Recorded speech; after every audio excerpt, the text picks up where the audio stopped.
Good morning and God bless. Well, it looks like we finally made it through another winter. And now that beautiful coating of snow is melted. And what it reveals now is all that dirt and garbage that it was hiding.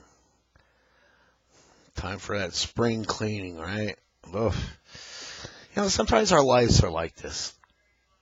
All that dirt and garbage that life puts at our doorstep, may have us stressed and worried about how to clean it all up. It's time then to invite the Holy Spirit in to go after that mess and cleanse you from within. Even though it may hurt and pull at you, you can release all the pain, anguish, doubt, and fear, and give that dirt and garbage to Him. Just open your heart and pray. Holy Spirit, heal me and cleanse this temple. Make me new from within.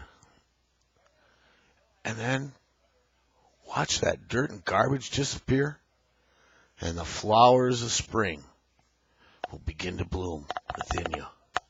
May God's light shine upon you, my friends, and you stay frosty out there.